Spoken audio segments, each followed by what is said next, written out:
Hello. Hello. Hello. How's it going? Good. Really good. Good. Becca, pinch me. Do it. Ow. Am I dreaming? No, you're not. This is real life. Is this real life? Yes. Becca, am I alive in the year of our Lord 2019 and I have seen Midsommar twice? Yes. This is my life? We are finally here. I can't believe it. Holy cow, folks. This has been a freaking wild ride. I'll tell you what. I mean, not really, because it's just been waiting. But then there was about 2.5 hours that were a pretty wild ride. This whole podcast has just led up to this moment. So after this episode, we're just done. We're done. Like, we can't do anything better. Well, peaked. no, that's not exactly true. Because at the end of the month, we need to do Once Upon a Time in Hollywood. That's true. fair. And then later in the year, we need to do The Lighthouse.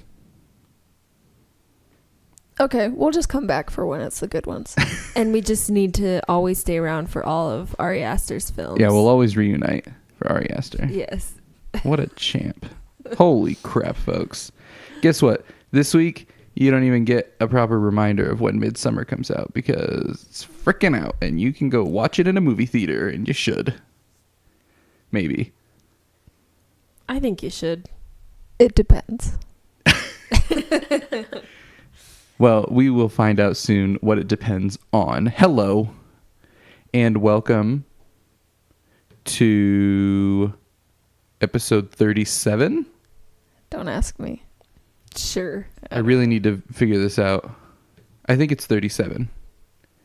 Pause while I find out what episode number we're on. This is very important to me, guys. I like to count things, all right? How else am I supposed to know when we hit episode 50? There's no way to know unless you count. That's true. Hello. Episode 37. Hello and welcome Whoa. to episode 37 of We Watch Movies and Then Talk About Them, the only podcast on the internet where we watch a movie and then talk about it. My name is Andrew Westonsko. I am the host of this here podcast, joined at my right hand in life and in all things by Becca. Hello. How's it going? Really good. I'm excited. That was me singing the song. It's great. What's up? And at my left hand by Sid. Hello. How are you? I'm good. All right, let's get this out of the way. After seeing Midsommar. Are you talking like right now or immediately after watching Midsommar? Well, so full disclosure, folks. This is an early morning podcast for us. It's about 11 a.m.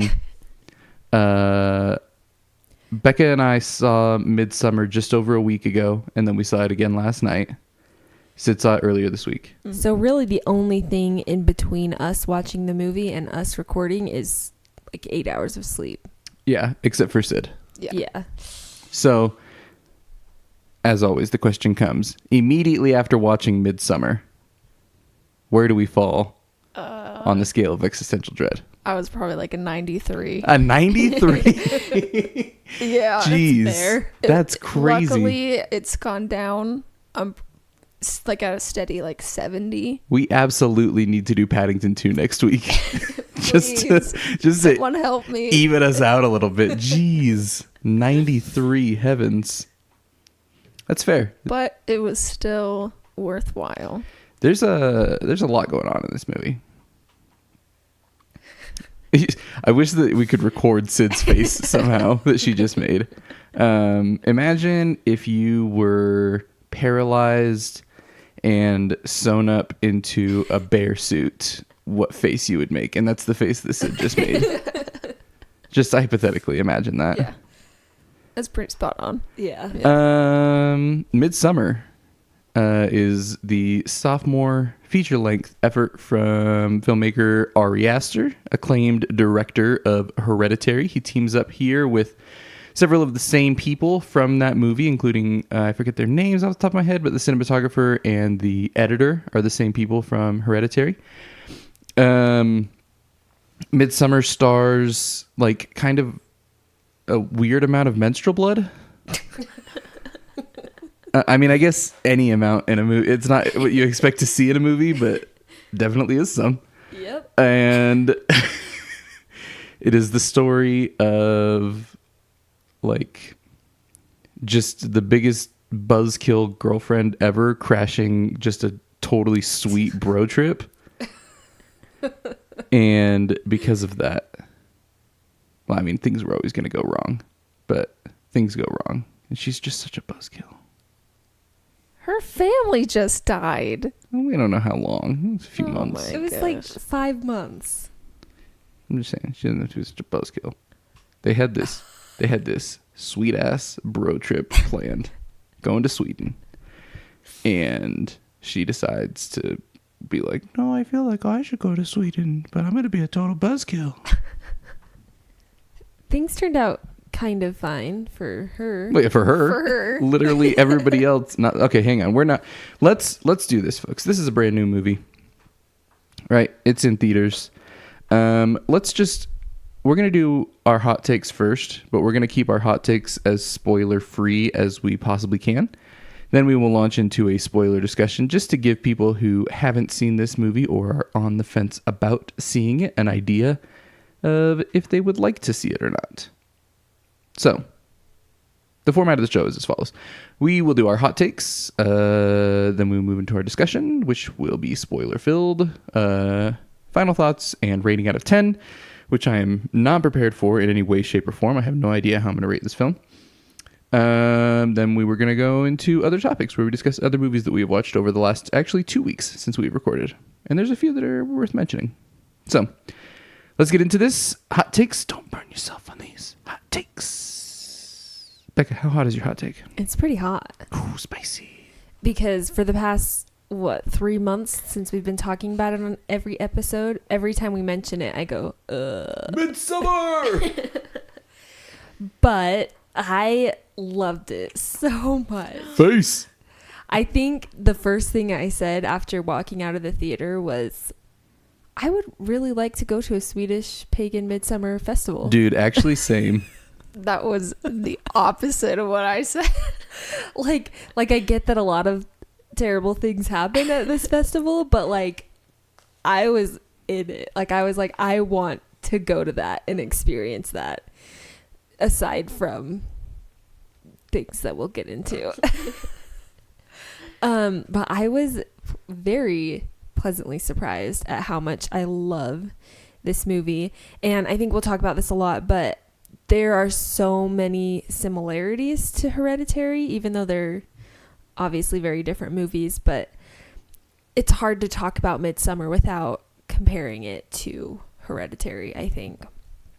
But one thing that I noticed the second time around watching Midsommar is that just like every single scene in this movie is so like perfect, like so perfectly planned and so well executed that I just wanted to like freeze every single like screen, like just like have a screenshot of every single scene and just like look at every single thing in the background and everything that's going on. Like I loved it. I could watch this movie for 12 hours in slow motion and enjoy it, I think. So that is my hot take. That's pretty spicy. Yes. Sid, you've had a moment to sit on this one. Yeah. How hot is your hot take? It's pretty hot. So I'm not sure how much I liked it. I mean, I did like it. The only thing is, I got physically sick, and I have never gotten sick in a movie before, and I think it was because of like the swirling in the background from the drugs. So yeah, I had to like get up and walk around, and yeah. But besides that, I actually did really enjoy it, and like it's just a great movie, and it's gorgeous. The performances are amazing. It was very different than what I was expecting, but yeah, I really liked it. I think the only thing that keeps me from like really, really liking it is just that my body wasn't a fan. So I think the second time around I would not have such a reaction. So, but great movie. Well, it was hard for us to even have like super strong opinions after the first time we watched it. Like both of us were like, we need to sit on that. Yeah. So then, yeah, going to see it a second time a week and a half later Yeah. I wish I could have seen it helped a again. lot. Yeah, the original plan was to all go see it together and then immediately record, and I think that would have been a bad idea. This is one that needs to ferment Yeah, a little bit. probably. Yeah. So we found the movie that breaks the format of the podcast, guys. This movie, you need to sit on it for a couple days. Yeah. Okay. How hot is my hot take? So it's pretty darn spicy. It's a spicy hot take. I don't even know, man. Like, it's just, it's so good. Like, the thing, I said this to Becca when we left after seeing it the first time. Like, this dude cannot keep getting away with this. Like, just, I go in, when we went and saw Hereditary, I thought it was going to be a jump scare movie about a creepy little girl, right?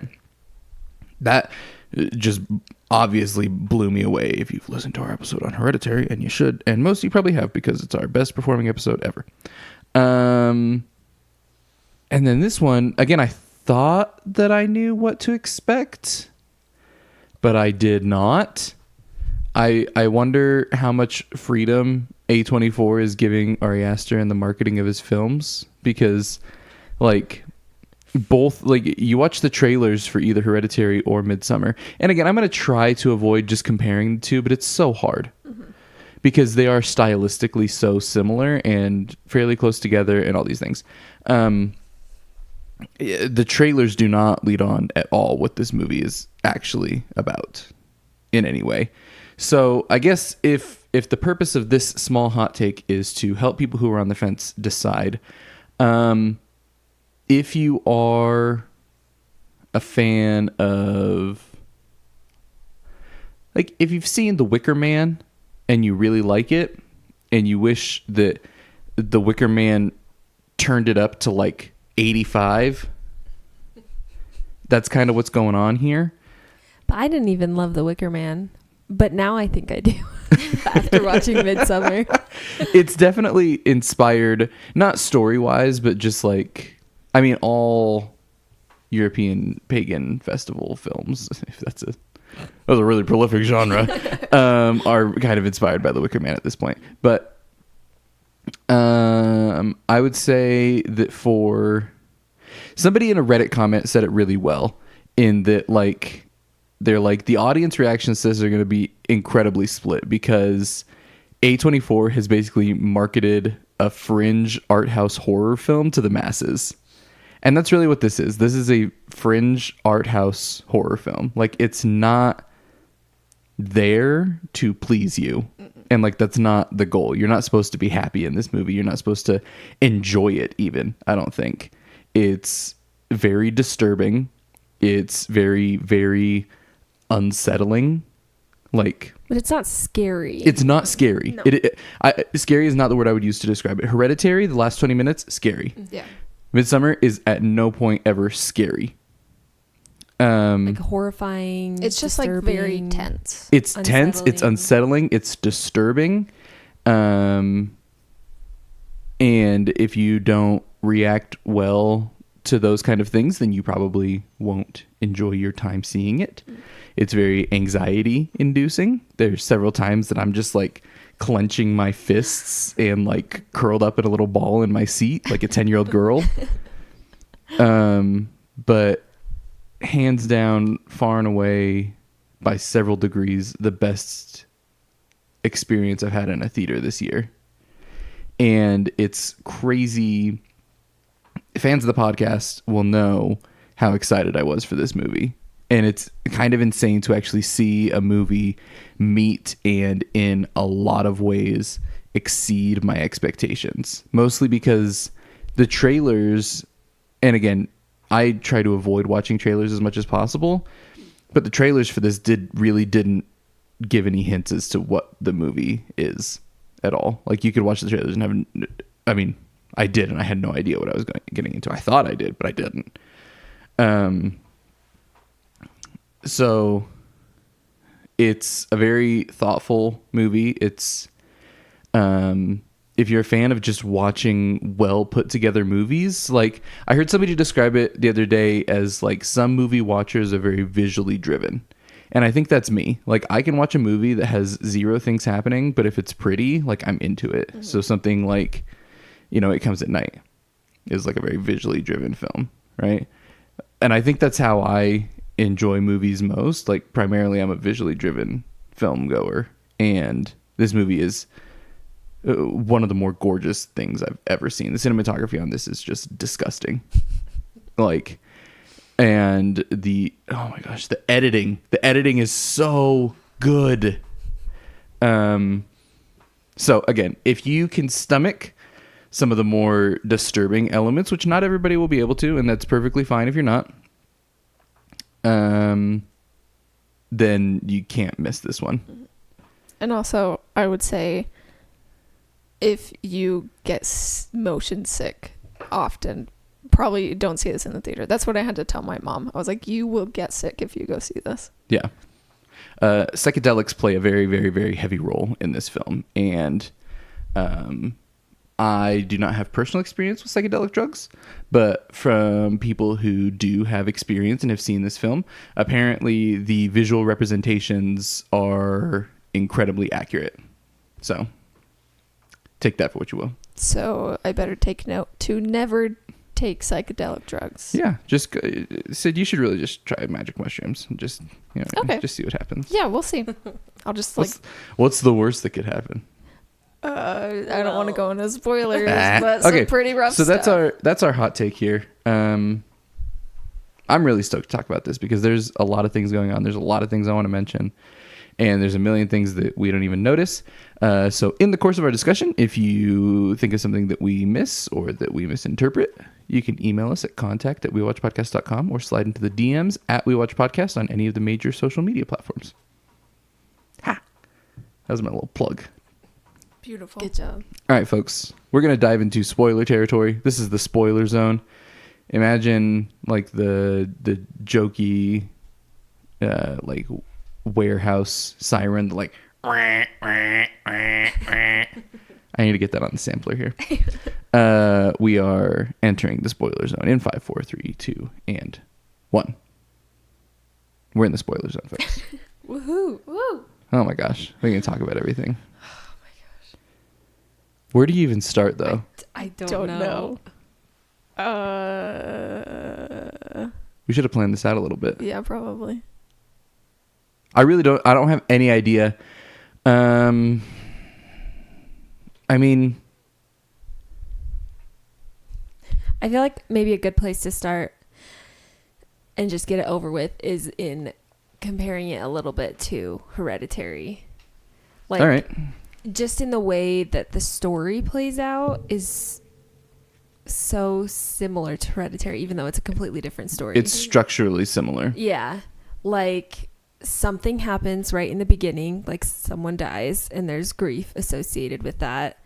And then the most gruesome scene is like a third of the way through. And then the last 20 minutes just go off the rails. Mm-hmm. Yeah. And that's like the exact same structure in both of them. Yeah. Mm-hmm. And also, like, along the same lines with kind of what we talked about in Hereditary is, like, they don't have control over what's going on. And that's a big thing in what's going on in Midsommar is they're just, like the people, Simon and, what's Connie? her face? Yeah.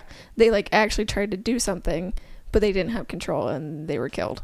Yeah. So it's just, like, a big theme of, like, because Danny is, like, very passive and she's just kind of, like, doing whatever Christian wants and not trying to be, like, a buzzkill or anything, but she just gets pushed around and, like, everyone just gets pushed around. And I feel like that theme is more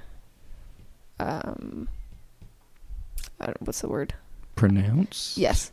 In Midsommar than it is in Hereditary, but that's kind of something I picked up on. That's really interesting because I totally glossed over that entire idea of control. Yeah, I just watched, like, a YouTube video and they talked about that a lot, and, like, it really, I don't know, really made sense to me. Do you know what the channel was? I don't. Let me look at my history. Oh, somebody has their YouTube history turned on? Yikes. I'm not watching porn or anything. Well, you can't. It's YouTube. I just don't like them giving me recommendations based on like one-off videos that I watch. That is interesting, though. I picked up, or I guess coming out of it the first time, really our conversation in the car was like, I think that this means something, and I think there's like threads of this or that here, and I think that, this could mean something, or this is connected to that. And I did not at all think about the control aspect of it. He does seem to have a bit of a hang up on that. I think it was either by Looper or Insider. Looper or Insider? Yeah, I don't remember. Looper, was that JGL is on that? Yeah. That one with Bruce Willis? Yeah, he just started a YouTube channel called Looper after the movie called Looper that he was in. Yeah. Wow. That's interesting. See, coming out of it and talking to Becca, my little mantra with horror is that the best horror films are just like spruced up family drama. And that's really, to me, what this is. This film, to me, more than anything else, was about, I guess, a small handful of things. But more than anything, was about the importance of, and just like the inherent need that we as humans have for a support structure and a family unit, whether it be friends or actual family or a community. Basically, that our nature is to crave that, and we will seek it to the point of finding an unhealthy unit. And that idea is kind of what cults thrive on in the first place. So I guess I'll back up a little bit. Above and Beyond, this is just an incredible cult movie. It's hard to find a movie that is like about a cult that's done this well. So I think it's about that family bond. I think it's about, again, the need that we have to process guilt. And again, that if we don't have a healthy outlet for that we will seek unhealthy outlets for it. And I think that wraps up that we have basically certain needs as humans, and we will always seek a way to fulfill those needs. And there's bodily needs, there's, food, water, sex, all of those things that are bodily needs that we will seek out. But there's also emotional needs, and human nature is to seek out an outlet or a fulfillment of those needs. And if there's not a healthy way to do it, then we will seek an unhealthy way. So basically, we see Danny here, who has a lack of any sort of healthy emotional outlet. She's not happy in her relationship with Christian. Her family dies. She doesn't have a proper way to process that.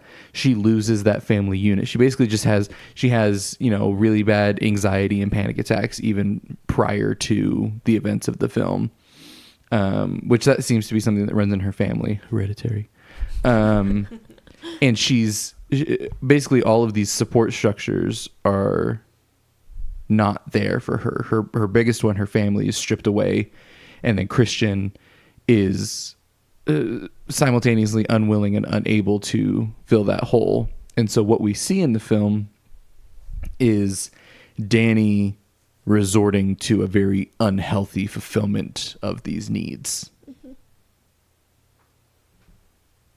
I think that's a really good way to put it, because after watching the show the first time, both Andrew and I were like, what is this saying? And it was like kind of hard to figure it out, especially because it ends with Danny being okay, but it's because thrilled. Yeah. But it's because of that unhealthy way to deal with. Well, because the release is still there, right? Yeah. Like, you still feel good on drugs, even though they're bad for you. Yeah. You know what I mean?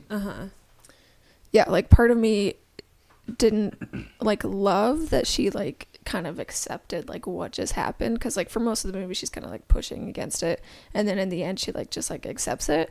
And part of me didn't like it because obviously like cults are bad, you shouldn't sacrifice people, but then also at the same time it's kind of like, well, she has a family now, so It's a homicidal family. yeah, but it's Christian was a dick, so. He was a dick. Yeah. Well, and that's the thing is like, that's what makes it so interesting is like the deck is just stacked against her, right? Like she seems like, I mean, we don't know her outside of the movie, but she seems like a good person. Just like she's just a girl. I feel like I know her. You know what I mean? I know 500 people who are freaking clones of her. Like even just like her tone of voice and the cadence that she uses. Even though she's British in real life. Is she? Wow. Yeah. Pretty much everyone in the movie was British except for Josh, the black friend. Christian is British. Wow. Will Poulter is British, and then I'm pretty sure like everyone else was Swedish. What on earth? Because that's some I guess we can get into this for just a moment. The performances in this are astounding. Oh my gosh. Oh yeah. And incredibly understated in how good they are, because the way that like Danny and Christian and Josh and Mark talk is not how you see Americans portrayed in media, right? Like you're either like a dignified upper class person or like a valley girl or like a down home hick or whatever. Like it's always exaggerated. But like I said, these just felt like people that I knew. Yeah. Like they talked like real life human beings. The acting was so naturalistic. Well, and I think one of the scenes that really stuck out to me that showed that is when she's talking to Christian about him going to Sweden. And like it's just such a natural thing, but it's like that scene specifically sticks out to me because of the way that she talks and the way that she's trying to get him to calm down. And you're right, it all feels so just natural, and like that conversation was not scripted. Like that, none of it feels scripted. It just feels And her natural. phone call at the beginning. Oh my gosh. Yeah. If you notice at that phone call scene, her face takes up like 85% of the screen. It's just like hyper zoomed in on her. Her emotions throughout the entire movie are also just like so realistic. Yeah. Well, in probably the first 20-ish minutes, basically until they get on the plane, are just like a masterclass in exposition and storytelling, because you get so much of their relationship in such a small period of time, and you understand the codependency and how unhealthy the issue is, or the relationship is, and how emotionally manipulative Christian is. Like the fact that it's a completely reasonable thing to expect your significant other of 4 years to tell you that they're going on a 6-week trip. Yes. Mm-hmm. You know what I mean? But then she ends up apologizing. He forces out an apology out of her. Yeah. Yeah. Ugh. There's one thing I want to mention here about. So I apologize to say at the beginning of the episode, and I'm going to apologize now. I'm hijacking some trivia stuff because That's totally fine. Ari Aster did an AMA, which stands for Ask Me Anything, on Reddit, as well as the official discussion thread for this movie on Reddit is actually really good, and there's some really interesting things get pointed out. So I'm gonna kind of get these things as we go. And this talks about at the beginning of the movie, specifically, and they do it a few other times throughout, but it's more pronounced at the beginning, was the use of mirrors and what mirrors mean. Oh my gosh. Any movie that uses a mirror, I'm in love with 100%, dude. I love it. That's like 60% of why Black Swan is a 10. Oh my gosh. So let me see if I can find this comment. Here we go. So basically what I read is that mirrors in art oftentimes represent empathy. So basically we'll talk about this more a little bit later, the idea of mirroring and how it's a tactic that cults use. And obviously they use it very heavily, especially towards the end of the film. The idea that the community mirrors each other's pain and emotions. But here we go. So let's see. This person says, this is Reddit user Hong Kong Chicken, says, I'm not sure I can remember every instance, but during the movie, I thought everyone depicted in a mirror was being dishonest.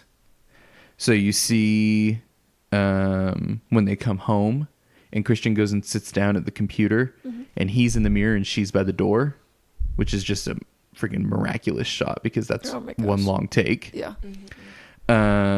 2, Christian speaking to his friends about inviting Danny. So he stands up from the chair and walks towards the door and you see the mirror behind the couch. Danny sees her sister in the mirror of the little porta potty. And then when Josh sees Mark in the reflection when taking photos of the book. So, and what somebody else, I don't think I saved that comment. I don't remember who said it. But somebody said as well that mirrors are used to place characters on different planes when a wedge is being driven between them, basically. Because all of the relationships in this film kind of just slowly deteriorate, right?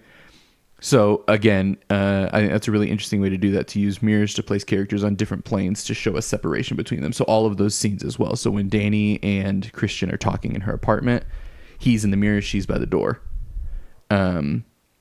And, you know, when Christian stands up and tells them, oh, I invited Danny, he's in the mirror and they're all sitting there. Like, it places these characters on different planes, which I think is really fascinating. Yeah. And just kind of a way to play on your subconscious to place a divide between these characters, even if you don't realize that it's happening.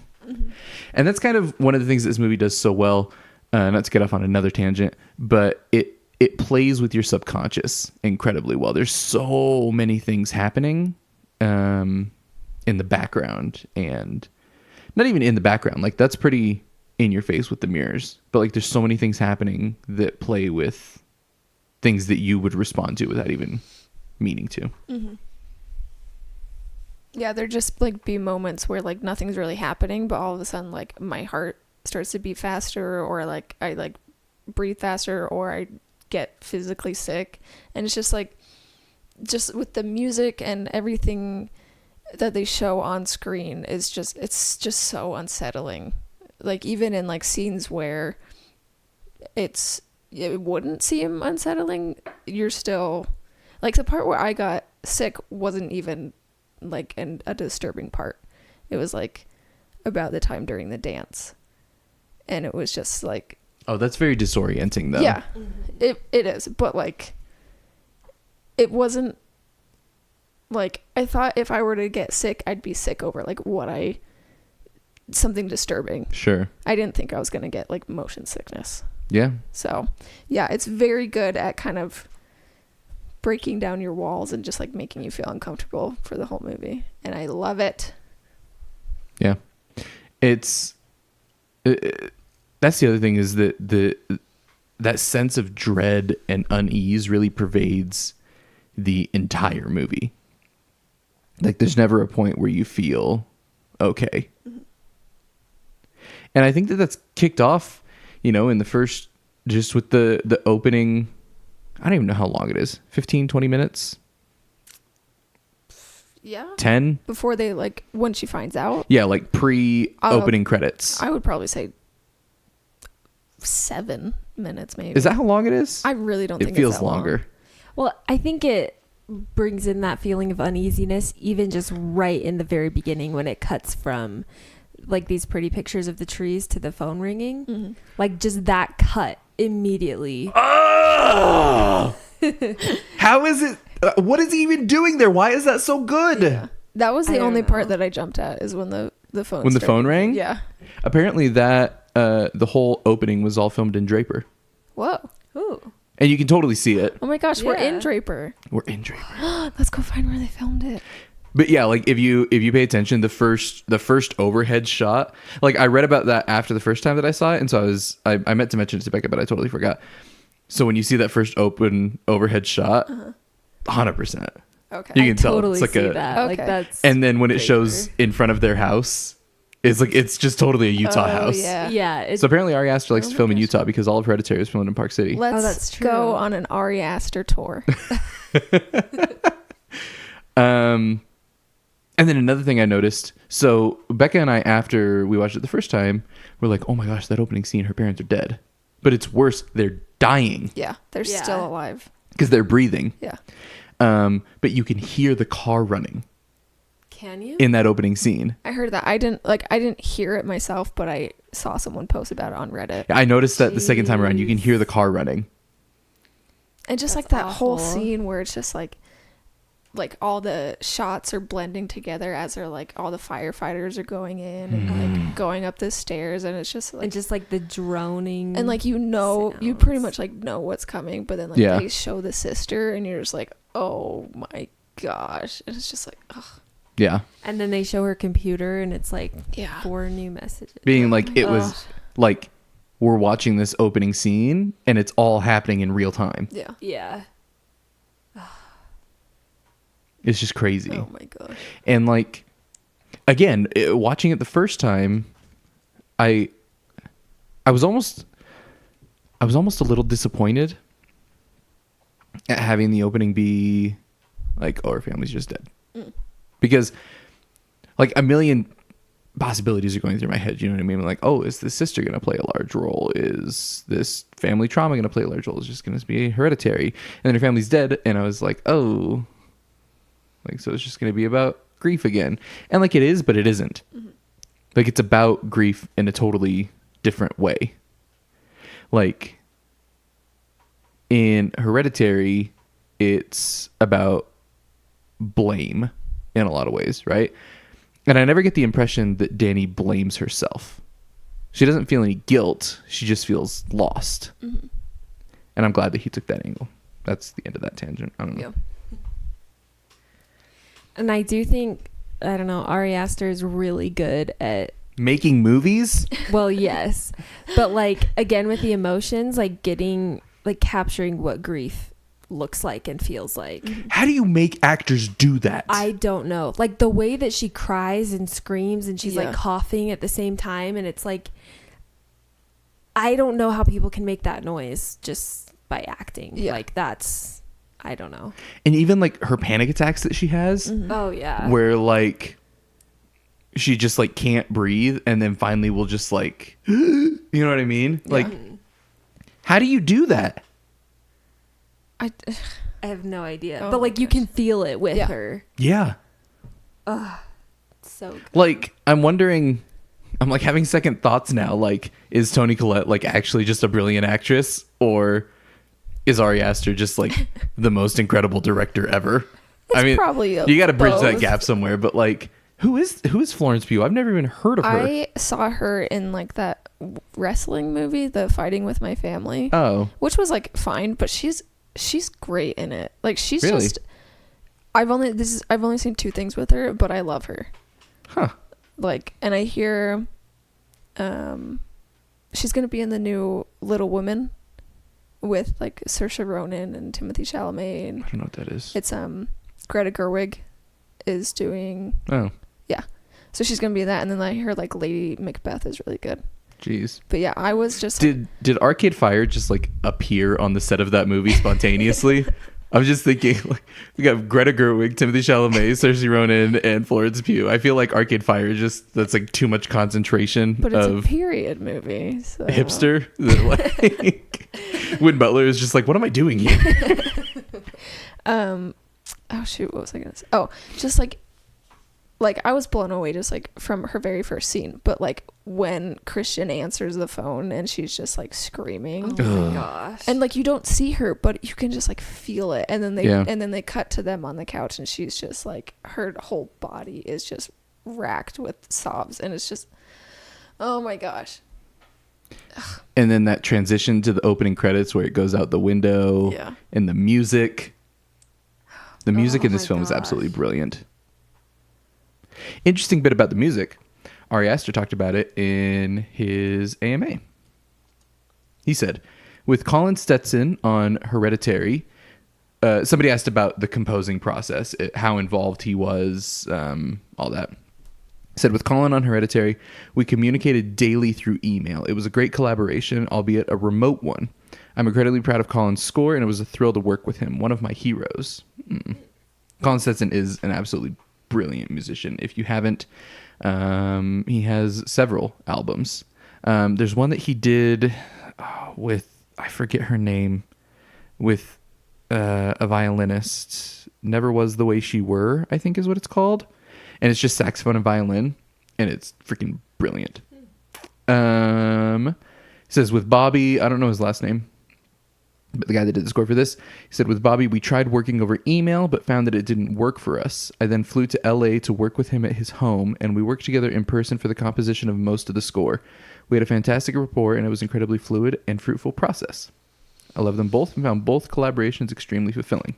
So he was very involved in the composition of the music for this, which makes sense.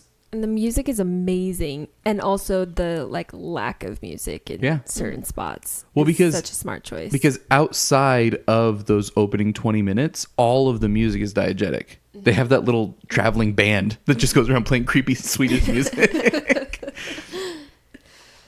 So it makes sense that he would want to be that involved in it. Mm-hmm. Oh, and the very end, they're not playing that music because it's like a full orchestra thing, Yeah. which, that music is so good. Oh my gosh. The music is so good. So good. And also the way Danny reacts in the end too, when she's the very end, when she's just all covered in flowers and she's trying to walk or run, and she's screaming. Dude, I had a realization about that. Okay. So, and let's talk a little bit about Danny's journey, and then I'll get into my realization. Becca, you had an interesting point last night about kind of the beginning of Danny's transformation into the May Queen, essentially. I don't really remember what I was saying last night. You were talking about when she first starts to open herself up. Okay. So, I'm going to start with another comparison to Hereditary, and then I'll get into that. But yeah, last night after watching it, I realized that another comparison between Danny and Toni Collette's character is the grief aspect, and how having that grief and that huge loss left both of them really vulnerable to some kind of ideology that they latched onto and then became part of. But I think that when Danny actually accepts is way before the very end. I think it's when the old man and old woman jump off the cliff. The Atastupa. The what was it? Atastupa? Atastupa. I think it's what's called. Yeah. So she freaks out at first, but then she gets really calm and is just watching it. And I think that's when she first opens up and realizes oh, I'm okay with this. Mm-hmm. Even though she freaks out after, I think she's actually a lot more calm than she is. Yeah. Because I don't think that she's okay with the suicide. No. I think she's okay with the communal grieving. And the acceptance of death. Yeah. Because I think that it's super important, the dream that she has that night. Mm-hmm. Which, side note, I kept track. This movie takes place over 3 days. I was trying to keep track too, and then I forgot. So it's technically 5 days, but 3 days of the festival. Uh-huh. It's a 9-day festival. What do they do for the other 6 days? Jeez. In any case, I think that her dream she has that night is where it gets really clutch. Mm-hmm. And she actually accepts it, because in her dream she kind of flashes between several things, right? And I think that they each represent different things. I'm a big fan of dream sequences in horror movies. I think that Rosemary's Baby set one of the gold standards, and like It Comes at Night and Suspiria do it just as well, and I think that this movie matches that as well.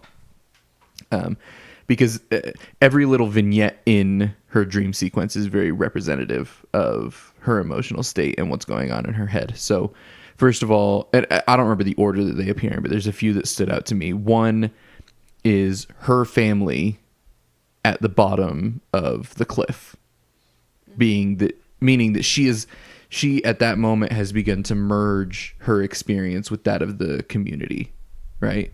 Like, she lost her family, they lose their elders. She's merging their deaths together and beginning to latch onto the community that way. There's the scene where it shows the dude's smashed up head, and then it reverses and shows it being repaired. And I think that that's her, I guess, starting to accept death and the idea that that hole and that pain could be repaired, because I don't think that she ever thought that it could before. And then finally she goes outside and they're driving away, and you see Will Poulter just like grinning at her in the back seat, which is super creepy. And that's her separating herself from the group of people that she came with to latch on to the group of people that are there. And the other thing that I noticed is that in all of her dream sequences, there are like very subtly flashing police lights. Oh. Which is really cool. There's like flashing red and blue. I noticed it in, the part where they like drive off. I noticed it there, but I didn't notice Whenever it it's dark. when it's dark. Okay. In any, because there's a couple of dream sequences, and whenever it's dark, whenever stuff like that is happening, there's like flashing red and blue. But I think that dream sequence is so important to understanding her psychology and like what she's going through as far as her decision making goes. And maybe I'm reading too much into that, but I don't think I am. I don't think so. And it helped to see it the second time too, because after the first time it was kind of confusing to understand like why she was so happy at the end, but it makes sense. And there are subtle, or maybe not so subtle after watching it a second time, scenes like that show her accepting the community. Well, and after that, she's hardly ever with Christian. Yeah. Like after that first day, like even when they're coming back, he just like ditches her. He's like, "Oh, take some time to yourself." You know what I mean? She goes and has her panic attack. But yeah, she's hardly ever, like, they're together at meal times. But even like the one time she comes up to him, he's interviewing the one guy, and she's like, you know, what's his name? I just lost it. Simon just left without Connie. He's like, "Oh, that's weird," and then just like goes back to his conversation. Like, she begins detaching herself from him at that point, and then I was going to use the word consummates, but the process finishes. I don't know. I can't do this, people. Everything sounds like sex. She fully detaches herself from Christian when she sees him impregnating the Swedish girl. And that scene is creepy because before then we hear all the women like moaning, but right when she's looking we start to hear Christian like joining in too, and like that's like terrifying to hear him. I don't know, that scene, can we talk about that scene a little bit? Should we talk about it? Weird. It's so weird. It's so weird. And like almost comical. Yeah, like everyone in the theater was just like nervously This movie laughing. is hilarious. Oh, Let's yeah. just get that out of the way. Oh yeah, it's so funny.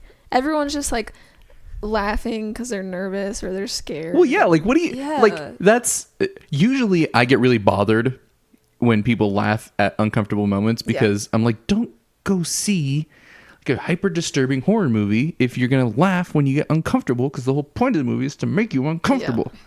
But this movie was funny. Yeah. Well, I mean, you know, when you see an old lady push a guy's butt. Oh my gosh, that was so well. And like, you have to laugh when the first lady kneels down and starts singing, and the look on his face when he looks up is just, he's like, "What is?" And then he like tries to look down and she like grabs his chin and makes him make eye contact with her. And then just all the women in the circle. Just And then weird. after he finishes, when he turns around and it's just like the old lady with the rotted teeth just like grinning at it.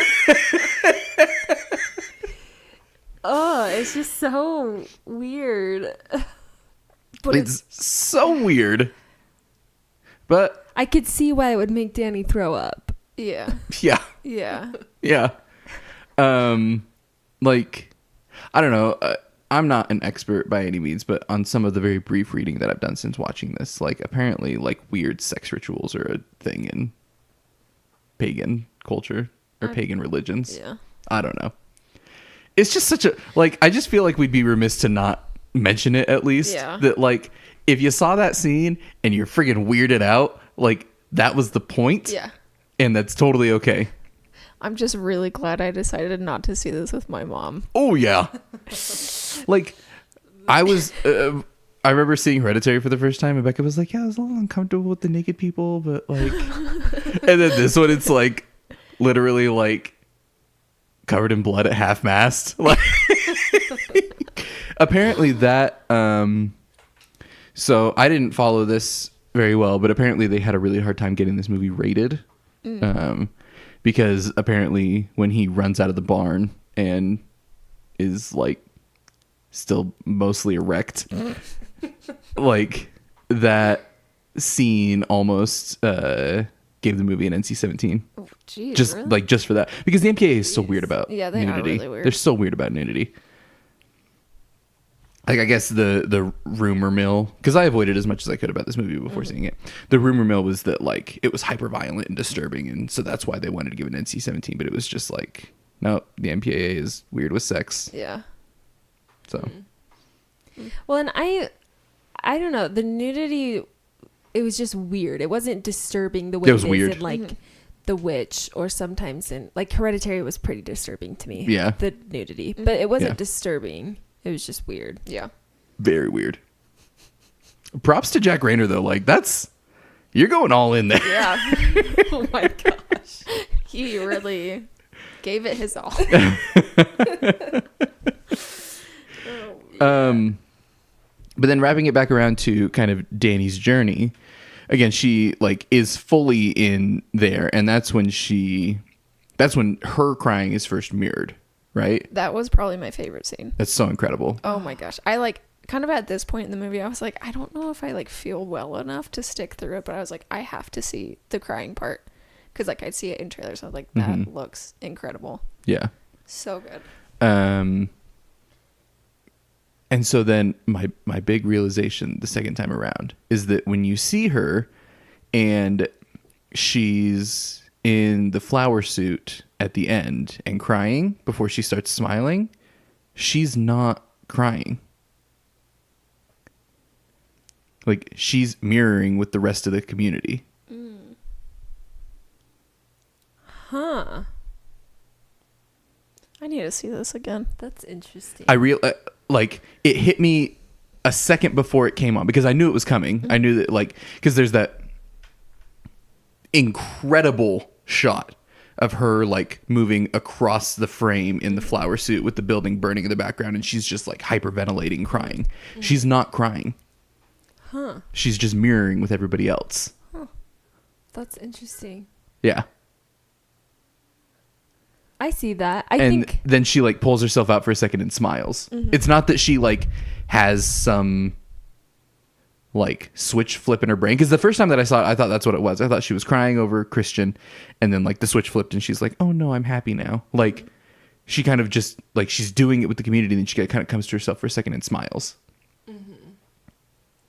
well, I think that the crying scene with the other women is probably like what leads to her like fully accepting the 100%. community. Yeah. Because I think at first she's kind of like freaked out and like maybe a little claustrophobic that all these women are like on top of her, but then when they're all like finally in rhythm, like it's really beautiful. Like Yeah. it's Oh my gosh. And yeah. when I think about in the beginning when she's crying on the couch and Christian's like holding her, like he's sad, but he's like not moving, and she's just like her body is just, you know, she's like breaking down. And yeah, like kind of putting those together and looking at the contrast, like she finally is like with people who understand and are there, like they want to feel that with her. And like she feels that support that she was craving. And here we go. So this is another gem from the Reddit discussion thread. This is from Reddit user Suck It Frebeck. Or Suck It Trebek. Sorry, it looked like an F. Suck It Trebek. On a side note, I think that Reddit not censoring their usernames was like the greatest thing they ever did. It's easier on their end for programming. You don't have to worry about it. And people come up with the friggin' funniest usernames. Oh my god. So it says here, Charles Manson used to have his followers take psychedelics and mirror his actions. That created an imprinting effect on them that made them more pliable to his will. Cults will often meet newcomers with a practice called love bombing that integrates them into the organization. It's simultaneously helpful and dangerous. It was just reinforcing her need for codependency. So apparently that idea of mirroring is actually an effective tactic. Also, like you think about and mixing like, it with psychedelics. Yeah. Like just like kind of like psychology is like if you like want someone to be more attracted to you, like kind of copy their body language. Well, what does Andy Bernard say? You just watch The Office. I don't. He says it when he comes out of, or when he's going into anger management. Oh yeah, he's like, I'm gonna pass this, and he's like, this is a 9-week course. I'm gonna pass it off in 3. Yeah. Through like name repetition, mirroring, and like. But yeah, he mentions it. That's interesting. Yeah, because it is just like, you know, like in job interviews, they're like mirror the interviewer. Like it's just a way, puts them at ease and connects you too. So, yeah. Well, and it's true with grief too. Like if you're sad or even just have like a crappy day or whatever, it's not like you want somebody to like fix everything. You just want them to just be sad with you listen, or whatever. and understand. Like, it's the mirroring that helps. And then as well, the second part of that comment, that apparently for initiation, they do something called love bombing, which they definitely do to her. And Becca noticed this a lot more than I did. How they treat her different. Oh yeah, I thought that was really interesting because like when they first get there and like to the actual community, and there's like the older man greeting everybody, and he's like, welcome, welcome, welcome, and then like welcome home to Danny, and like he gives her a big hug. Yeah. And then also the part where they're first taking the mushrooms and she's like, I just don't really want to like eat it, and they're like, well, we have a tea for you. So yeah, they're very accommodating for her, and yeah, really trying to make her feel welcome. And even like the way that Pele talks to her about it. I'm really glad that you're coming. I think it's very good that you're gonna be there. Like, yeah.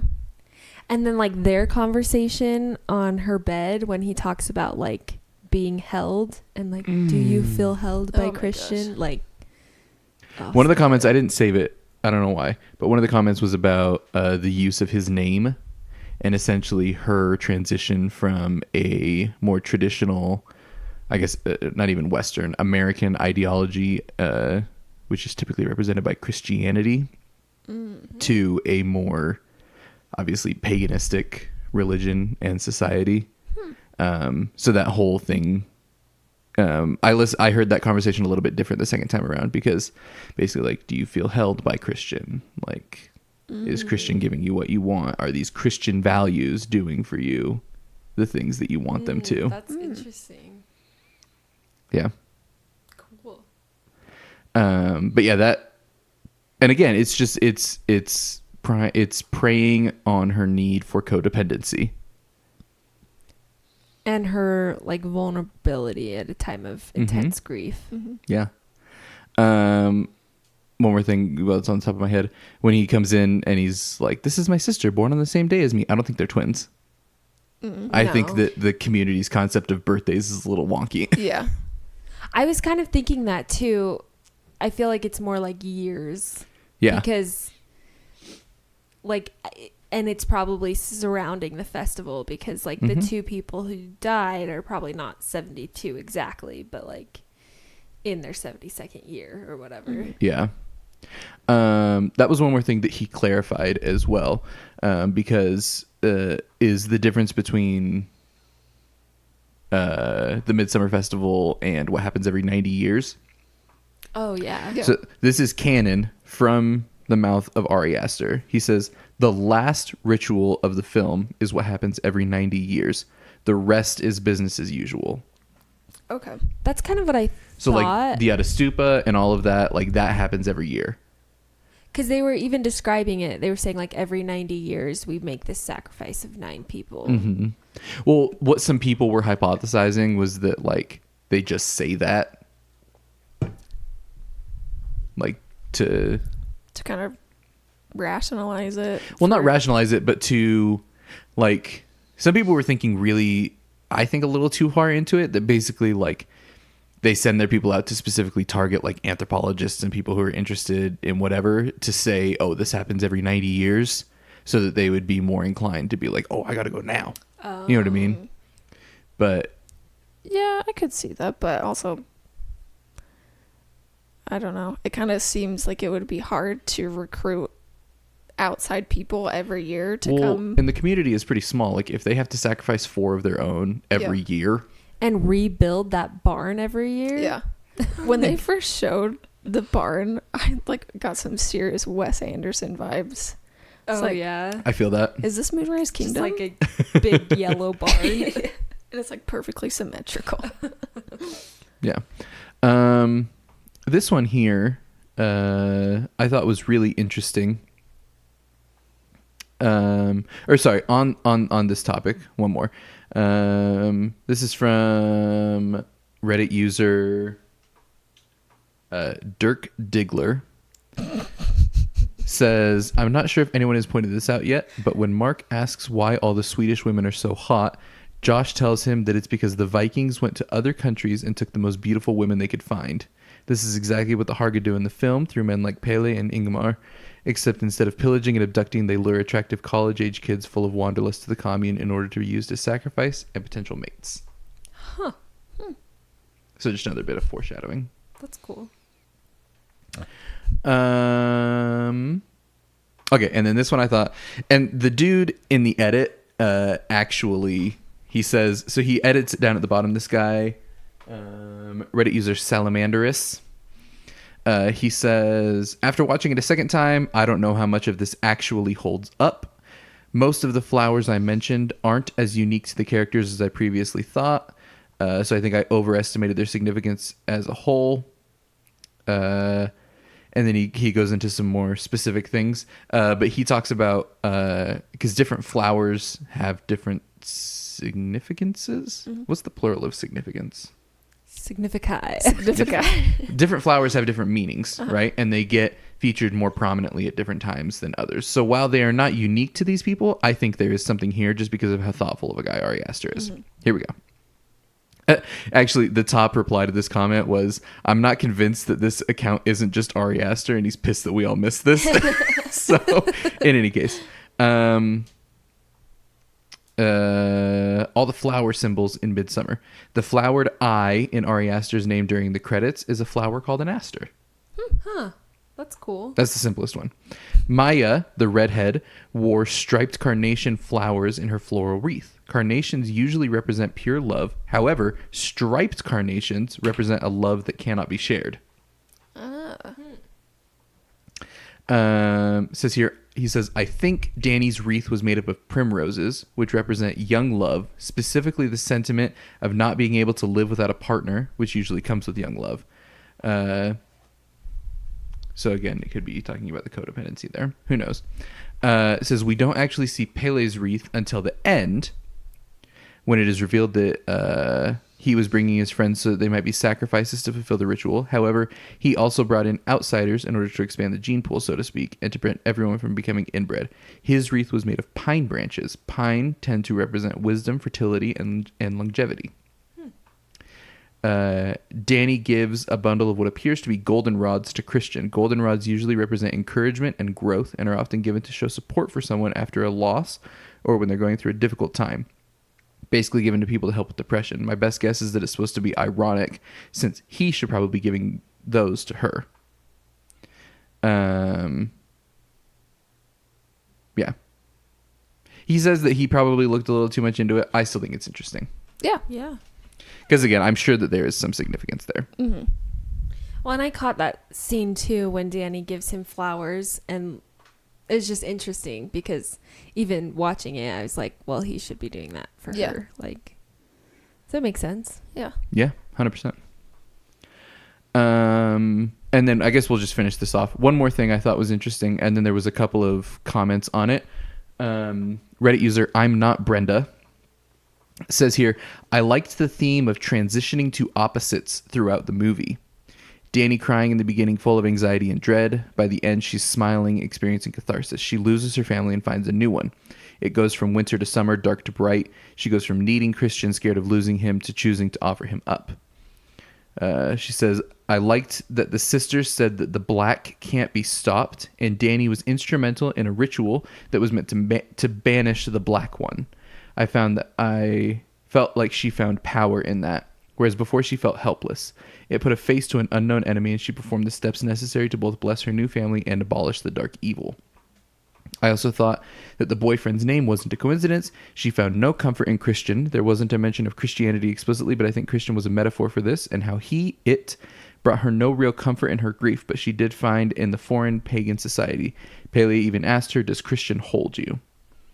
And then here it says, in the screenplay, there are more incidents where Connie and Simon are being disrespectful to the cult. Ari noted that they were all eating meat throughout the festival, but at one point the cult members sacrificed some animals in front of everyone, including a dog. This causes Simon to get super angry and argue with a few others, but they point out to him that he's being a hypocrite if he doesn't have a problem eating animals, but he doesn't feel comfortable watching them die. And that's when they actually decide to leave. Yeah, that was in the screenplay. As well as Paley's brother, Ingmar, was interested in Connie. He even claimed to have dated her, which she immediately rebuffed. It seemed like Paley and his brother both invited girls they were interested in mating with, as well as their men who could be outsiders and potential mates for the cult women, as well as sacrifices. But because there could only be one May Queen, it was kind of a gamble which girl would be the new member and which one would be the sacrifice.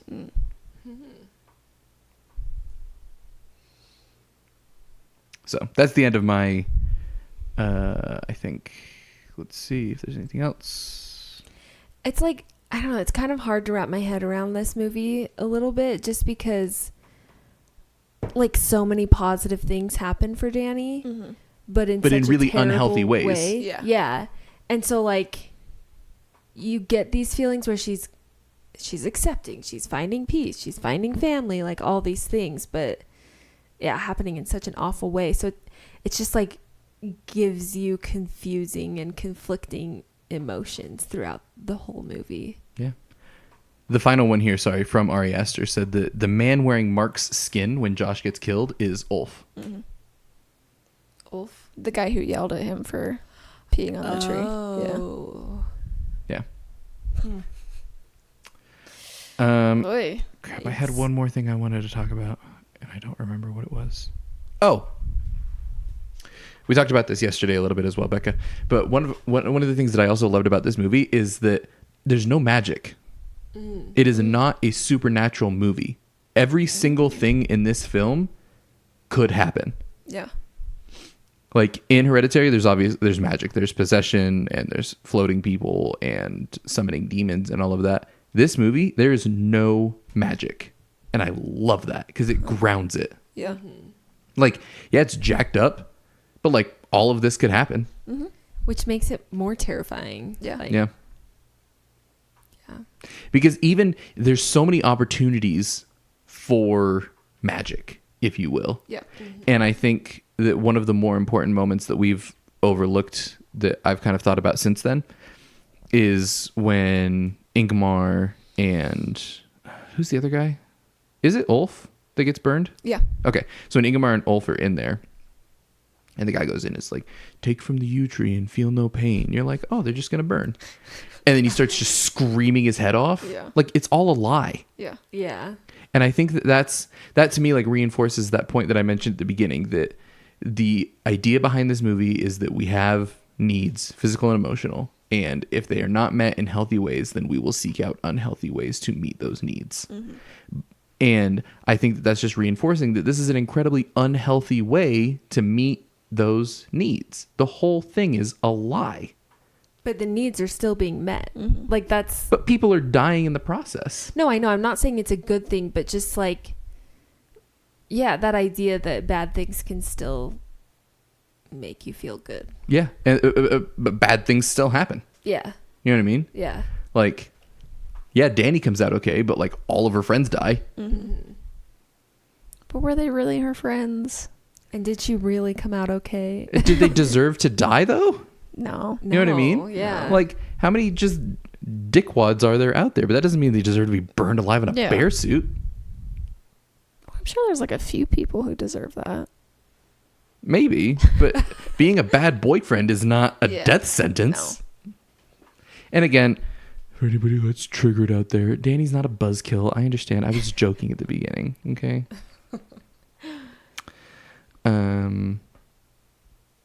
Yeah. But again, just overall, such a freaking incredible movie. Oh my gosh. So well made, so immaculately made, so well performed. Just everything. I just want like a tapestry of the first picture. The menstrual one? No, You don't want that one. No, thank you. No, the first one that shows like the whole story, Yeah. like the first thing you see, like it's so cool. That freaking scene. I think I ate one of her pubic hairs. That's probably right. Okay, one more thing that I noticed a lot more the second time around. They tell the truth about everything. Nobody ever lies when they're asked a question. Uh-huh. Well, there are like, you know, when Simon disappears, they're like, oh, you just went to the train station. Sure. But like when they're like when they're talking asking about the community and Yeah. about their customs, nobody ever lies. Yeah. One thing like because like, you know, the elders, they like were really wary of Josh and Christian like interviewing them, and they're like, you have to change our names. Like I think most of it is like, well, these guys are going to be dead in a few days, so it doesn't matter. Yeah. Yeah. 100%. Yeah. Like when Danny asks Pele what happens at 72, and he's Yeah. like, Oh yeah. Yeah. yep. It's like played off as a joke. Or even like when the blonde girl at the end, this was my favorite one, was when the blonde girl comes up to Christian at the end and hands him the drink. And he's like, well, what does it do? She's like, it breaks down your defenses and makes you more susceptible. Yeah. Like, you know what I mean? Like, and like Josh doesn't share with anybody, but Pele is like, yeah, we're going to the Atastupa tomorrow. Oh yeah. And Josh is like, a real one? Which I looked it up. That's like a real thing Yeah. in like Swedish, specifically pagan cultures, is like a suicide cliff where old people will kill themselves. I also noticed this time around on the cliff, you can see all the blood streaks. Yeah. Yep. Yeah. Oh no. and there's just like tons of them. Yep. that was the That's worst really scene for me. Oh yeah, because it's hyper disturbing. Because the only thing that grosses me out is broken bones, and just when the Yeah. old man and he's just like lying there, I was like, Oh my gosh! And when they hit him with the hammer, ugh.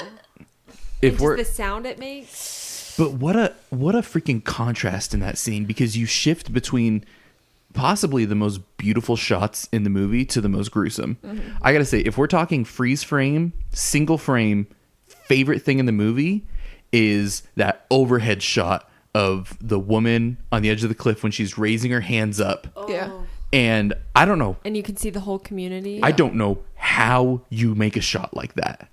How do you even plan that and get it, and just with the lighting and it? Oh my gosh. And the rock and the cliffs are just like this beautiful color of blue. Like, I've never seen rocks that look Yeah. like that. Like the second this is available, I'm buying the 4K version, Oh, because how do you watch it any other way? Yeah. Like that. Oh my gosh. And even like for how gruesome it is, even the scene of the guy jumping is gorgeous, because you have this whole, it's just a super wide angle of the whole community, and he just, Yeah. And like there's really no like, I don't know, they don't make a big deal of it when he first jumps, and then like you like hear him and they show you, and but, then like, they all start screaming. Yeah. Ugh. I saw something on Reddit. Someone, I think they said that they were like a mortician, and they said that it was like one of the most realistic depictions of like a corpse, and like that's pretty much like what a body would do. It would just like hit it and just like bounce off, and their face would explode. Oh my gosh. And then when it cuts to the scene the next morning, like, what is it? I think it's Danny's just having her panic attack, and then it immediately cuts to the scene of the bodies being burned, and it's just like so shocking because it's so fast. That's what I'm saying. The editing in this movie is out of this world. Yeah. Oh yeah. There's a few of those like things that are probably going to become Ari Aster staples, like the day to night cuts. There's the one of Josh sitting in the room and it's daytime, then it cuts and it's dark. But one thing, the freaking edit when she goes into the bathroom in the apartment and then all of a sudden it's the bathroom in the plane. How do you do a shot like that? That was so And like her cool. clothes change, and Yeah, but it's just seamless. It's but like so the panic good. attack is the same. Yeah. Like, Yeah, ugh. it's so good. yeah, But do I want to see it again? That's the question. You do. Just give it a week. I do. Want to see it again. I want to watch it. I watched it last night for the second time. I want to go see it again today. It's so freaking good. Like, it's so outrageously good. When I left the theater, I was like, I started like laughing because I was like, what did I just watch? But then like my laughing kind of turned into crying. I like started laughing. I was like,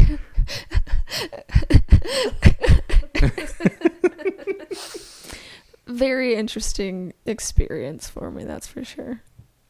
And there's a million other things that we're not talking about. We could talk about this forever. We really could. But we're at an hour 15 already. Whoa. Do we have any trivia? Yes. All right. And then we will do our final thoughts and rating out of 10. Becca, you can't get out of it. You're going first. Okay. I have only gotten out of it once. I know. I'm just saying it now. You're not getting out of it. All right. Okay. According to Ari Aster, this was meant to be his first horror movie since Hereditary was intended to be a family drama. Which And he just like threw demons in at the end? yeah, I guess so. And then this one isn't even that scary. I know. Mark displays an extreme phobia of ticks, which is based on Ari Aster's real-life fear of bugs and illness. And like Mark, Aster wore 2 pairs of socks over his jeans to ensure no bug bites. Like while making the movie? Uh-huh. Oh. Yeah. I did notice that about Mark. Yeah. I was like, is this like a fashion choice? Or Yeah. During the meal, when the meat pies are served, Christian's glass is reddish. Yep. I feel like they focused on that a lot. Like I didn't catch on it the first time, but Oh, really? I noticed that it was like different than anyone else's, Yeah. but like I didn't register what it was. Becca poked me the first time that we saw it. Becca poked me and was like, his glass is red. And then under his meat pie is like a leaf. I noticed that the to second show time. that- Yeah. And then when Pele is comforting Danny and talking about how his parents died and they burned up, implying that they could have been the sacrifices. See, that's one that I'm not 100% sure about because the sacrifice at the end only happens every 90 years. Yeah, that's true. Oh, Then maybe not. I don't know. I'm lost on that one. I don't have an explanation for it. Yeah. I'm just saying that Ari himself said that only happens every 90 years. Uh-huh. So who knows? Director trademark. Both of Ari Aster's films so far have included gruesome shots of bashed in faces. He mentioned that in his AMA as well. Oh, really? Somebody asked him about it. They're like, why are you focusing so much on head trauma? He's like, that'll be a staple of my films. Even the comedy. Yeah. I don't know. Apparently he's really into like severe head trauma. I don't know. He says he wants to do a musical, so I don't know how he's going to work that in. Yeah, he said he wants to do a musical and a comedy. Like, Jeez. he said he's done with horror for now, though. I'm really excited to see what else he could do. I'm very curious. I'm sure it would be great. Let's see. So early in the film, Simon sees a group of kids playing and asks Pele what they're doing, and he explains it as skin the fool. During the sacrifice scene at the end of the film, Mark's skinned and mutilated body is carried in the temple with the jester's hat. The kids' game may have been derived from the actual practice of skinning the fool for the Midsommar sacrifice. Fat yikes. Danny's surname Ardor which is a noun meaning zealous or excited transitionary state. And let me think. Yeah, that's it. Well, there you go. All right, folks. One thing that we didn't focus on very much, and I think this is just because of our lack of experience. None of us are users of psychedelic drugs, but one of the use of psychedelic drugs and the effects of it are very prominent in this film. And again, from people who do have experience, they say that the visual hallucinations are incredibly accurate.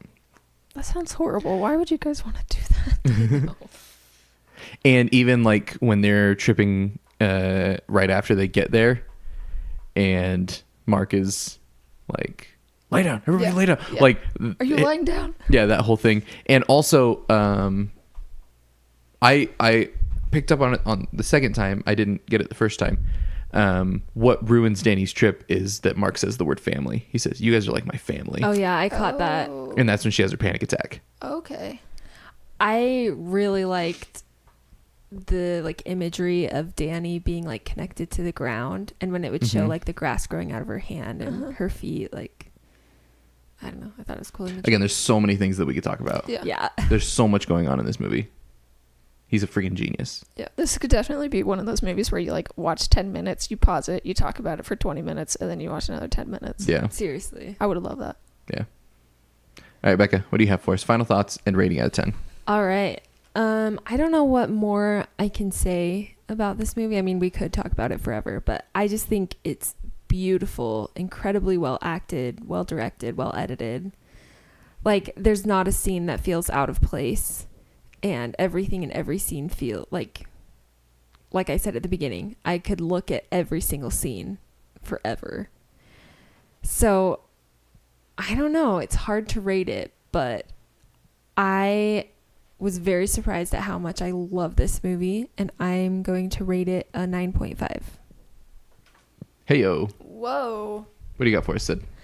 Yeah, I don't have too much else to say. I'd probably say that through talking about it, I realized that I actually did really like this movie. I'm really excited to see it again. Hopefully I don't get sick. I'm still like not entirely sure how much I liked it, but I think for now I'm going to rate it a 9.2. Hello, folks. I liked this movie. If you've listened to this point and you didn't realize that yet, I liked this movie. I liked it a lot. In fact, I loved it.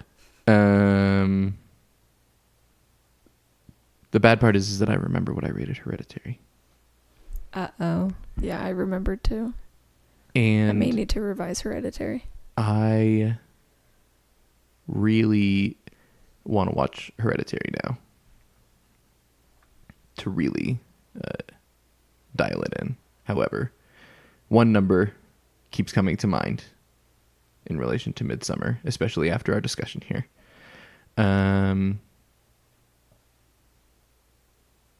I'm going to rate Midsommar a 9.7. All right. We're big fans here. We're big fans. So let's see here. I think that probably puts it at 9.5. Probably. Becca, you said 9.5. 9.5. Sid, you said 9.2. And I feel like mine could go up too. Like, Yeah. actually same. I feel like if I were to watch it again, it would go up. like it just needs more time. Yeah. For me. It's definitely one that you need to think about it, and like you need to kind of read up on the little clues that they get and watch it again. But like there's nothing wrong with it. Like as far as like it's so well put together, Yeah. so well acted. There are things that like I didn't love watching, but it would feel like a lesser movie if they took it out. Yeah. Exactly. Literally my only beef with it is that the story structure is really similar to Hereditary. Mm-hmm.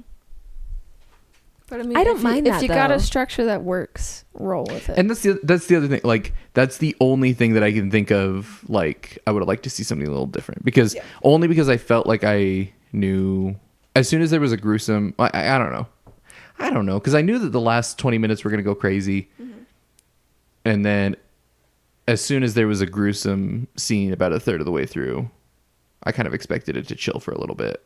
I don't know. It's such a small beef. I don't even care. Yeah. It's so good. Folks, we love this movie. It lived up to the hype. It actually freaking did. Thank you so much, Ari Aster, for making a movie that lived up to the hype. Now, if only Once Upon a Time in Hollywood and The Lighthouse can do the same, this will be a fantastic year. And The Irishman. Let's go, folks. Yes. We're going to quickly go over some of the other movies that we've watched in the last 2 weeks because there's a couple worth mentioning. But if this is where you leave us, we understand. You can get in contact with us at contact@wewatchpodcast.com or at WeWatchPodcast on any of the major social media networks. All right. Before we get into just what we've watched, any other topics that are of interest? I don't have anything. I'm just asking. Nope, I don't have anything. Nope. Okay. Then I will jump in. We've watched a lot of movies. We watched a lot of movies, yeah. So we'll just go over. I didn't watch a lot, so you guys have to carry the team here. You'll have to remind me what we watched, though. Yeah. So I watched Mama by Guillermo del Toro. It was fine. We watched Rushmore. Oh, yeah. I hear that one's like one of his best. It was good. Some people say that. Some people you wouldn't. No, I have a blog post that I'm putting on the website once it goes up. We're building a website, folks. About why I didn't love it. And really what it comes down to is that I didn't love it because I have seen the Grand Budapest Hotel and I saw it first. Yeah. And there are a lot of similarities there as far as it's about a young man who is very taken with this person that he assigns as his mentor, and there is some deeper emotional trauma there and all this stuff. And that's not to say that Rushmore isn't good. It's just that Grand Budapest Hotel is so good. Mm-hmm. So there's that. But it's fantastically done. Mm-hmm. I do think out of the ones of his that I've seen, I am only missing Life Aquatic and Darjeeling Limited. It's probably my least favorite. Yeah, I'd agree with that. And you would think it would be Bottle Rocket just because of how primitive the Wes Anderson style is in Bottle Rocket, but Bottle Rocket is just so full of charm. Yeah, Bottle Rocket's great. I love Bottle Rocket. We watched Melancholia. Oh, yeah. Oh, is that the... Lars von Trier. Okay. Fantastic. I'm surprised at how much I enjoyed that movie. So good. I am becoming a big Lars von Trier fan. Every movie of his that I see, I love him more. It's very slow. It's very depressing. It's very contemplative, and it's pretty weird. Yeah. So it's Lars von Trier. What do you want? I watched Old Boy. Oh, the original? Yeah. Uh-huh. It was good. Yeah. Have you seen it? No, I mean, like, I've heard about it for years. It wasn't what I was expecting. Mm-hmm. I liked the style of it a lot. Mm-hmm. It was, I don't know if purposeful, but it came off as tongue-in-cheek to me. Uh-huh. In like a lot of the like kung fu movie tropes, but it's not a kung fu movie. It was not. I was expecting it to be this like hyper violent trek to find his kidnapper, and it wasn't that. Like there was some scenes with a lot of violence, but it mostly just came out being kind of weird and pretty depressing. Worth watching. It was good. And then we watched Manchester by the Sea. Oh yeah. Ooh, how you feeling after that? It's very sad. It's very sad. Yep. Like intensely so. What's your existential dread after that one? I mean, I was fine just because I, fortunately for me, couldn't relate to a lot of the things that were going on in the film. Mm-hmm. But that doesn't make it less sad. It was pretty depressing. But it's good. That scene towards the end where he tells Lucas Hedges that he's going to be adopted by the friend because he can't beat it. I'm like, oh, jeez, dude. And like you realize why. Because like throughout the whole movie, I'm just like, dude, you moron. Just move there with the kid. Mm-hmm. It's like he can't be in that town. Yeah. Very depressing. Whew. Like even for this, and I think they set it up so well because it's like he clearly loves this kid and would do anything for him, but like he can't do that. Yeah. A little bit of meatloaf there. Yeah, I was just starting to think of that. But yeah. And then Becca, you saw Spider-Man: Far From Home, right? Hey, so did I. Oh yeah, it was fine. Yeah, it was okay. You know, I really like Tom Holland. I thought it was like a good kind of follow up to Endgame. But, like, it was fine. I just like. I mean, love obviously Jake it wasn't Gyllenhaal. as Endgame. I didn't like him in it. I love him all the time. Like, I love Jake Gyllenhaal, but like his character was so cheesy. Yeah. And like, I was just like, this is not the Jake Gyllenhaal that I know and love. So yeah, it was fine. I didn't watch too much else other than that. I watched like A Knight's Tale. I've never actually seen that. You haven't? Are you serious? I love that. That's It's a like great movie. It's like on at every single hotel I go to, and like I'd watch like the first 20 that's right. minutes. You were out of town, so you're Yeah. excused. Yeah. I'd watch like the first 20 minutes and then I'd fall asleep, and then we like actually sat down and watched it. It's so good. It's It was funny. good. Paul Bettany is really good in that movie. Yeah. His butt's pretty good too. And yeah, watch Stranger Things, Big Oh, yeah, Little me too. Lies. I don't know. We're like halfway through the second season of Westworld, and then I want to start Big Little Lies. It's really good. And then after that, I want to not watch TV anymore. I'm so sick of TV. But I'm just like wrapped up. Yeah, not too much. Anything else? No, not really. This movie drained us, folks. Oof. Yeah. But it's so good. Let's go see it again. Let's go. Dude, I would. All right. Well, we thank you. We love you. Again, if you want to get in contact with us, contact at wewatchpodcast.com, at wewatchpodcast on any of the major social media networks, including Facebook, Twitter, and Instagram. Instagram is probably the best way to get in touch with us because Sid and Becca do a fantastic job of maintaining that Instagram page. Next week, we're going to be doing Paddington 2. I'm going to bring it home a little bit. I'm not even joking. We're doing it. Yes. We're doing Paddington 2. And that's it. I'm Andrew. I'm Becca. I'm Sid. And we'll catch you on the next one. See ya. Bye.